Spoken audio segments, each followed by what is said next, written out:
What happens if the numbers go up or down? നമുക്കിവിടെ കാണാം അല്ലേ, നമ്മൾ പഠിച്ചിട്ടുണ്ട് ഫുഡ് ചെയിനും ഫുഡ് വെബും.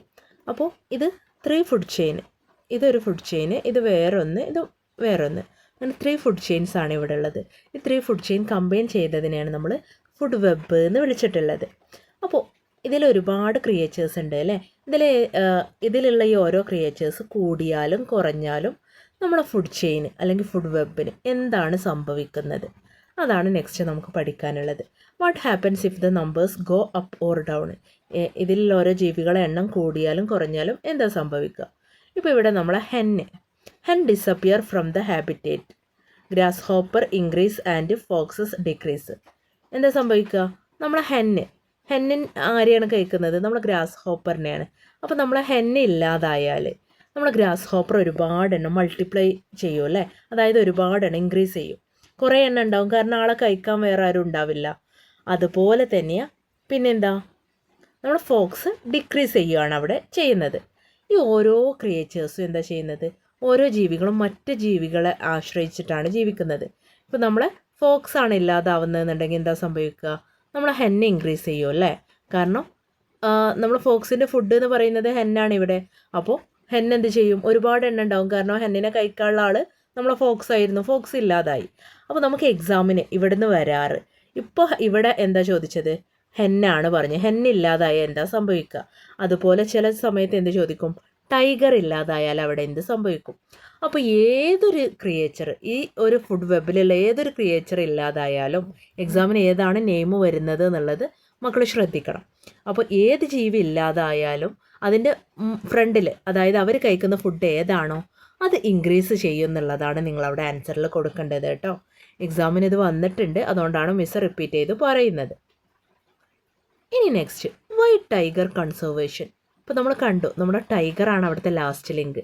ടൈഗറിൽ വെച്ചിട്ടാണ് ആ 3 ഫുഡ് ചെയിനും എന്തായത് എൻഡ് ചെയ്തത്. അപ്പോൾ നമ്മളെ എന്തിനാണ് ടൈഗറിനെ കൺസേർവ് ചെയ്യുന്നത്, എന്തിനാണ് നമ്മളെ ടൈഗറിനെ സംരക്ഷിക്കുന്നത് എന്നാണ് നെക്സ്റ്റ് നമ്മൾ പറയുന്നത്. Tiger is one among the highest link in the food web. ഇത് ശ്രദ്ധിക്കുക, ഈ ഒരു പോയിൻ്റ്.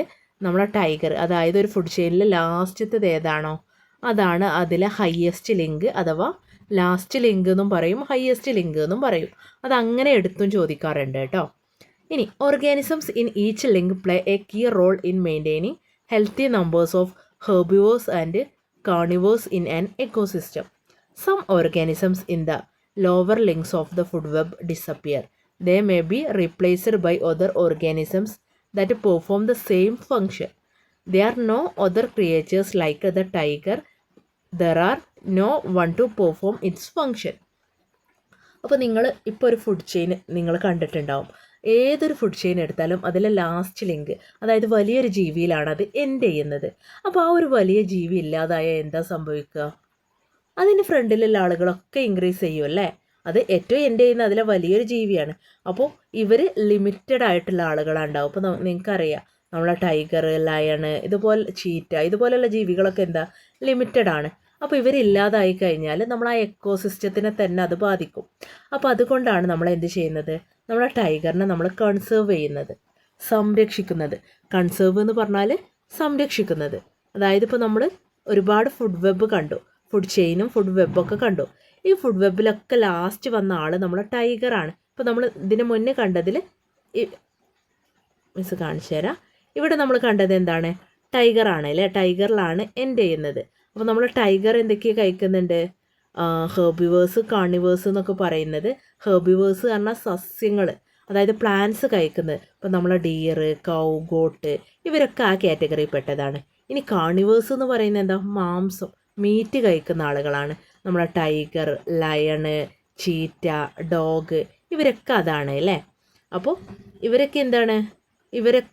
ഇവരൊക്കെ ഇത് എഫക്റ്റ് ചെയ്യും നമ്മളെ ടൈഗർ ഇല്ലാതായാൽ. നമ്മുടെ പ്ലാന്റ്സ് കുറേ ഉണ്ട്, അതായത് കുറേ പ്ലാന്റ്സ് ഉണ്ട് നമുക്ക്. അത് ടൈഗർ, ലയണ് ഇതൊക്കെ ഇല്ലാതായി കഴിഞ്ഞാൽ അവർ താഴെയുള്ള ഡിയർ പോലുള്ള, നമ്മളെ മാനിനൊക്കെ പോലുള്ള ജീവികൾ എന്ത് ചെയ്യും? അവർ ഇൻക്രീസ് ചെയ്യും.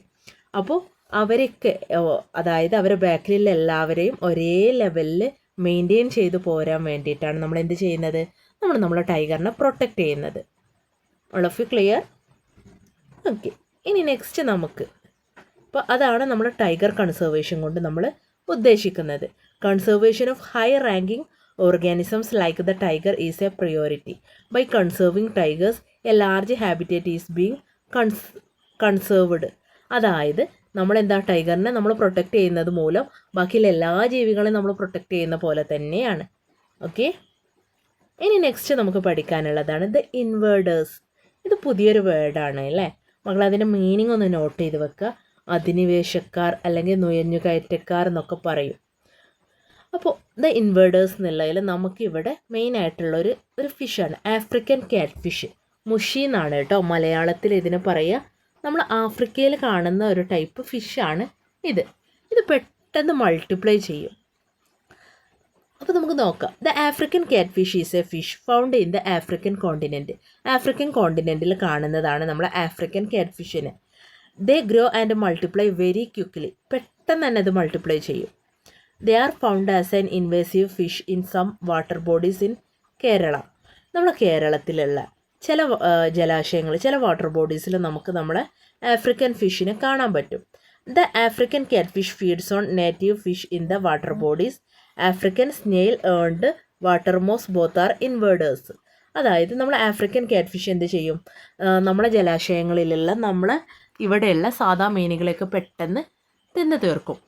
നമ്മൾ ഓൾറെഡി ഒരു പോയിന്റ് പറഞ്ഞു അല്ലേ, പെട്ടെന്ന് എന്ത് ചെയ്യും? പെട്ടെന്ന് മൾട്ടിപ്ലൈ ചെയ്യുമെന്ന് പറഞ്ഞു. അപ്പോൾ ഈ മൾട്ടിപ്ലൈ ചെയ്യുന്നത് കൊണ്ട് തന്നെ അവരെ കഴിക്കാനുള്ള ആളുകളൊന്നും നമ്മളെ വാട്ടർ ബോഡീസിലില്ല. അപ്പോൾ ഇവർ പെട്ടെന്ന് മൾട്ടിപ്ലൈ ചെയ്യുന്നത് മൂലം അവർ നമ്മളെ ജലാശയങ്ങൾ, നമ്മളെ വാട്ടർ ബോഡീസിലുള്ള ജീവികളൊക്കെ അവർ കഴിച്ചുപെട്ട് തീർക്കും പെട്ടെന്ന്. നമ്മളെ ആഫ്രിക്കൻ സ്നെയിൽ, അതായത് ആഫ്രിക്കൻ സ്നെയിൽ, വാട്ടർ മോസ്, ഇതൊക്കെ ഇതുപോലെയുള്ള ഇൻവേർഡേഴ്സാണ്. അതായത് നുഴഞ്ഞുകയറ്റക്കാർ വേറെയുള്ള സ്ഥലങ്ങളിൽ നിന്ന് നമ്മളിലേക്ക് എത്തിയതാണ്. അപ്പോൾ ആഫ്രിക്കൻ ക്യാറ്റ് ഫിഷ് ഒരു ഇൻവേർഡറാണ്. അതുപോലെ തന്നെ ആഫ്രിക്കൻ സ്നെയിൽ, വാട്ടർ മോസ്, ഇത് രണ്ടും വേറെ എക്സാമ്പിളാണ്. അതും കൂടെ മക്കളൊന്ന് നോട്ട് ചെയ്യുക കേട്ടോ. ഇനി നെക്സ്റ്റ് ഫുഡ് റിലേഷൻഷിപ്സ്. നിങ്ങൾക്ക് കാണാം അല്ലേ, ഇവിടെ എന്താണ് ഈ ഒരു പിക്ചറിൽ നമ്മൾ ഓൾറെഡി പഠിച്ച നമ്മളൊരു ഫുഡ് ചെയിനാണ്. പ്ലാന്റിൽ സ്റ്റാർട്ട് ചെയ്തു, വൾച്ചറിൽ എൻഡ് ചെയ്തു. അപ്പോൾ ഇവിടുത്തെ ഫസ്റ്റ് ലിങ്ക് പ്ലാന്റും ലാസ്റ്റ് ലിങ്ക് വൾച്ചറുമാണ്. A single sequence of food relationship from the food web is the food chain. Okay, അപ്പോൾ നമ്മൾ ഫുഡ് ചെയിനെ നമ്മളൊരു ഡെഫിനേഷൻ കൊടുക്കുകയാണ്. എന്താ? A single sequence. അതായത് നമ്മൾ ഫുഡ് വെബിലുള്ള ഒരൊറ്റ സീക്വൻസിനെയാണ് നമ്മൾ ഫുഡ് ചെയിൻ എന്ന് പറഞ്ഞത്. മറന്നു പോവരുത് കേട്ടോ, ഈ ഒരു ചാപ്റ്ററിൽ ഇമ്പോർട്ടൻ്റ് ആയിട്ടുള്ള ഒന്നാണ് ഇത്. ഇനി ഇങ്ങനൊരു ക്വസ്റ്റ്യൻ നമുക്ക് എക്സാമിന് വരാൻ ചാൻസ് ഉണ്ട്. Observe the picture and write some food chain. ഇതെന്താ? ഒരു ഫുഡ് വെബാണ് നമുക്കിവിടെ തന്നിട്ടുള്ളത്. ഇതിൽ നിന്ന് നമ്മളോട് ഫുഡ് ചെയിൻ ക്രിയേറ്റ് ചെയ്യാൻ പറഞ്ഞു. അപ്പോൾ നമുക്ക് ഈസി ആയിട്ട് ചെയ്യാം. മിസ് പറഞ്ഞുതരാം. Plant, grasshopper, hen, fox, vulture. Plant, grasshopper, frog, snake, vulture. Okay, അതുപോലെ നമ്മുടെ plant, squirrel, fox, vulture. Plant, squirrel, cat, vulture. Plant, squirrel, snake, vulture. അപ്പോൾ ഒരുപാട് എണ്ണം മിസ് പറഞ്ഞു. അപ്പോൾ എക്സാമിനൊക്കെ എത്ര എണ്ണമാണ് അവിടെ ക്വസ്റ്റ്യനിൽ തരുന്നത് അത്രയും ഫുഡ് ചെയിൻ ക്രിയേറ്റ് ചെയ്യുക. അപ്പോൾ നിങ്ങൾ എപ്പോഴും ശ്രദ്ധിക്കേണ്ടത് ഒരു പ്ലാന്റിൽ നിന്നാണ് ഒരു ഫുഡ് ചെയിൻ സ്റ്റാർട്ട് ചെയ്യുക. അതവിടെ ശ്രദ്ധിച്ചാൽ നിങ്ങൾ ഓക്കെ ആവും കേട്ടോ. അത്ര മാത്രമേ നമുക്ക് ഇത്രയും ഭാഗത്ത് നിന്ന് പഠിക്കാനുള്ളൂ. ഇനി നെക്സ്റ്റ് നമുക്ക് ഇമ്പോർട്ടൻ്റ് ആയിട്ടുള്ള ഒരു സംഭവമാണ് ഫോട്ടോസിന്തസിസ്. ഈ ഫോട്ടോസിന്തസിസ് എന്ന് പറഞ്ഞാൽ നിങ്ങൾക്കൊക്കെ അറിയാം, നമ്മളൊക്കെ നമ്മളെ വീട്ടിൽ എന്താണ് ഫുഡ് കുക്ക് ചെയ്യാറുണ്ട്. അപ്പോൾ നമ്മൾ ഫുഡ് കുക്ക് ചെയ്യുന്ന ആ ഒരു പ്ലേസ് എല്ലാവർക്കും അറിയുന്ന കാര്യമാണ്. നമ്മൾ അതിനെ കിച്ചൺ എന്ന് വിളിക്കും. അതുപോലെ നമ്മളെ പ്ലാന്റ്സിന് എന്ത് വേണം? നമുക്ക് വേണ്ട പോലെ തന്നെ പ്ലാന്റ്സിന് ഫുഡ് വേണം.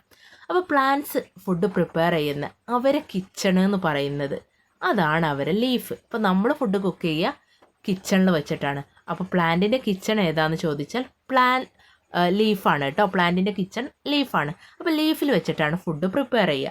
ആ ഫുഡ് പ്രിപ്പയർ ചെയ്യുന്ന ആ ഒരു പ്രോസസ്സിനെ നമ്മൾ ഫോട്ടോസിന്തസിസ് എന്ന് പറയും. അപ്പോൾ നമുക്ക് നോക്കാം അതിന് എന്തൊക്കെ ഇൻഗ്രീഡിയൻസാണ് വേണ്ടത്. ഇപ്പോൾ നമ്മളൊരു ഫുഡ് കുക്ക് ചെയ്യുകയാണെങ്കിൽ, ഇപ്പോൾ എക്സാമ്പിളായിട്ട് നമ്മളൊരു നൂഡിൽസ് ഉണ്ടാക്കുക. അപ്പോൾ അതിനെന്താ, നൂഡിൽസിൽ ആ പാക്കറ്റിൽ പല സാധനങ്ങളും ഉണ്ട് അല്ലേ, ഒരുപാട് ഇൻഗ്രീഡിയൻസ് കൂടി ചേർന്നിട്ടാണ് നമുക്ക് എന്താവുന്നത്, നൂഡിൽസ് എന്ന് പറഞ്ഞിട്ടുള്ളൊരു ഫുഡ് ഉണ്ടാവുന്നത്. അതുപോലെ തന്നെ ഈ നമ്മുടെ പ്ലാന്റ്സിന് ഫുഡ് പ്രിപ്പയർ ചെയ്യണമെങ്കിൽ ഒരുപാട് ഇൻഗ്രീഡിയൻസ് വേണം. എന്തൊക്കെയാണ് ഇമ്പോർട്ടൻ്റ് ആയിട്ടുള്ള ഇൻഗ്രീഡിയൻസ് നമുക്ക് നോക്കാം. Food production in plants. Which are the main components that plants need to make their food. അവർ ഫുഡ് കുക്ക് ചെയ്യാൻ വേണ്ട നമ്മൾ ഫുഡ് ഉണ്ടാക്കുന്ന ഇൻഗ്രീഡിയൻസ്, അതുപോലെ നമ്മളെ മിസ് നിങ്ങൾക്ക് എക്സാമ്പിളായിട്ട് പറഞ്ഞു തരാം കേട്ടോ. ഇൻഗ്രീഡിയൻസ് അല്ല, അതിന് വേണ്ട സാധനങ്ങൾ. അതായത് അവർ ലീഫിൽ ഫുഡ്, അതായത് നമ്മൾ പ്ലാന്റിലെ ലീഫിൽ ഫുഡ് കുക്ക് ചെയ്യാൻ എന്തൊക്കെ വേണമെന്നാണ് ഇവിടെ നമ്മൾ നോക്കുന്നത്. Carbon dioxide, water, sunlight, chlorophyll. ഈ 4 ആളുകളുണ്ടെങ്കിൽ മാത്രമേ നമ്മളെ ലീഫിൽ വെച്ചിട്ട് ഫുഡ് കുക്ക് ചെയ്യാൻ കഴിയുള്ളൂ. അപ്പോൾ നമ്മൾ ലീഫ് എന്ത് ചെയ്യും? നമ്മൾ കാർബൺ ഡൈ ഓക്സൈഡിനെ, നമ്മളെ അറ്റ്മോസ്ഫിയർ, അന്തരീക്ഷത്തിൽ നിന്ന് കാർബൺ ഡൈ ഓക്സൈഡിനെ അബ്സോർബ് ചെയ്യും. അതുപോലെ റൂട്ടിലൂടെ വാട്ടർ അബ്സോർബ് ചെയ്ത് എടുക്കും. റൂട്ടിലൂടെ വാട്ടർ എടുക്കും. അതുപോലെ നമ്മളെ അറ്റ്മോസ്ഫിയറിൽ നിന്ന് കാർബൺ ഡൈ ഓക്സൈഡ് എടുക്കും. പിന്നെ നിങ്ങൾക്കൊക്കെ കാണാം ഈ ലീഫ് ഗ്രീൻ കളറിലാണ് നിൽക്കുന്നത്. ഈ ഗ്രീൻ കളർ കൊടുക്കുന്ന പിഗ്മെൻറ്റിൻ്റെ പേരാണ് ക്ലോറോഫിൽ, ഹരിതകം എന്ന് പറയും. അത് വേണം. അതുപോലെ സൺലൈറ്റ്, നമ്മുടെ സൂര്യപ്രകാശം. അപ്പോൾ carbon dioxide, water, chlorophyll, sunlight, ഈ 4 കോമ്പണൻസ്, ഈ 4 ഫാക്ടേഴ്സ് വെച്ചിട്ടാണ് നമ്മളെ ലീഫിൽ ഫുഡ് കുക്ക് ചെയ്യുക. ഫുഡ് കുക്ക് ചെയ്ത് കഴിഞ്ഞിട്ട് എന്ത് ചെയ്യും? നമ്മളെ ലീഫ് ഓക്സിജനെ പുറത്തോട്ട് വിടും. അപ്പോൾ ഈ 4 ആളുകളെയാണ് ഫുഡ് കുക്ക് ചെയ്യാൻ വേണ്ടത്. എന്നിട്ട് അവിടുന്ന് എന്താണ് റിലീസ് ചെയ്യുന്നത്? ഓക്സിജനാണ്. ആ ഓക്സിജനാണ് നമ്മളൊക്കെ എന്ത് ചെയ്യുന്നത്? റെസ്പയർ ചെയ്യുന്നത്, നമ്മളൊക്കെ ശ്വസിക്കുന്നത് കേട്ടോ. അപ്പോൾ ഇമ്പോർട്ടൻ്റ് ആയിട്ടുള്ള 4 കോമ്പോണൻസ് ചോദിക്കാറുണ്ട്, ശ്രദ്ധിക്കുക. എന്താണ് ഫോട്ടോസിന്തസിസ്? മിസ് ഓൾറെഡി പറഞ്ഞു മലയാളത്തിൽ. അതായത് ലീഫിൽ വെച്ചിട്ട്, പ്ലാന്റ് ലീഫിൽ വെച്ചിട്ട് ഫുഡ് കുക്ക് ചെയ്യുന്ന പ്രോസസ്സിനെയാണ് നമ്മൾ ഫോട്ടോസിന്തസിസ് എന്ന് വിളിച്ചിട്ടുള്ളത്. അപ്പോൾ അത് നമുക്ക് ഡെഫിനിഷനായിട്ട് എങ്ങനെ എഴുതാമെന്ന് നോക്കാം. It is the process by which plants make their own food from carbon dioxide, water, by the use of sunlight in the presence of chlorophyll. Oxygen is also produced in the result of activity. അതായത് plants എന്ത് ചെയ്യുക? Plants make, ഏറ്റവും സിമ്പിളായിട്ട് പറയുകയാണെന്നുണ്ടെങ്കിൽ plants make their own food. Plants എന്ത് ചെയ്യാണ്? സ്വന്തമായിട്ട് food prepare ചെയ്യുന്ന ആ ഒരു പ്രോസസ്സിനെയാണ് നമ്മൾ ഫോട്ടോസിന്തസിസ് എന്ന് പറഞ്ഞത്. അതിന് വേണ്ട 4 കോമ്പോണൻസ് ആണ് carbon dioxide, water, sunlight, chlorophyll. ആ 4 എണ്ണം വെച്ചിട്ട് ഫുഡ് പ്രിപ്പയർ ചെയ്യും. എന്നിട്ട് അവിടെ എന്താ റിലീസ് ചെയ്യുന്നത്? ഓക്സിജനാണ് പുറത്തോട്ട് തള്ളുന്നത്. ഓക്കെ, ഈ ഒരു പ്രോസസ്സിനെയാണ് നമ്മൾ ഫോട്ടോസിന്തസിസ് എന്ന് പറഞ്ഞത്. വെരി വെരി ഇമ്പോർട്ടൻ്റ് ആണ് കേട്ടോ.